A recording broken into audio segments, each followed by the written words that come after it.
Sosok Sopyan Hakim ex Kades Sumberjaya Bekasi korupsi 2,6 M untuk judi, senyum saat ditangkap. Sosok Sopyan Hakim, ex penjabat, PJ, Kepala Desa, Kades, Sumberjaya, Tambun Selatan, Kabupaten Bekasi, Jawa Barat, yang tersandung kasus korupsi. Sopyan Hakim bersama 3 orang lainnya dijadikan tersangka korupsi dana desa oleh Kejaksaan Negeri, Kejari, Kabupaten Bekasi, pada Kamis, 11 September 2025.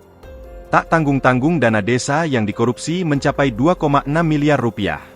Uang tersebut digunakan untuk berbagai keperluan pribadi, termasuk judi online, judol. Sopyan Hakim kemudian menjadi viral karena foto serta videonya yang tampak tersenyum ketika ditangkap Kejari Bekasi tersebar luas di akun Instagram Cerita Bekasi Co. Dirinya melempar senyum saat digiring petugas menuju mobil untuk ditahan. Dikutip dari wartakotalive.com, Sopyan Hakim menjadi orang nomor 1 di Desa Sumberjaya sejak 14 Juni 2023. Ia dilantik langsung oleh Camat Tambun Selatan Sopyan Hadi di aula rapat kantor Desa Sumberjaya. Sopyan Hakim kemudian lengser 12 September 2024. Artinya dirinya hanya menjabat kurang lebih 15 bulan saja.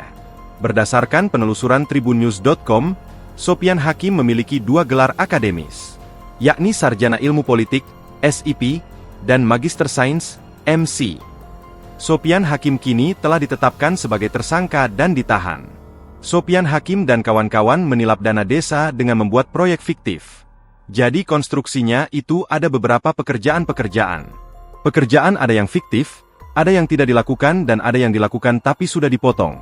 Katanya, dikutip dari wartakotalive.com, Sabtu, 13 September 2025. Ronald melanjutkan, pemotongan berkisar Mei 15% dari total besaran angka proyek.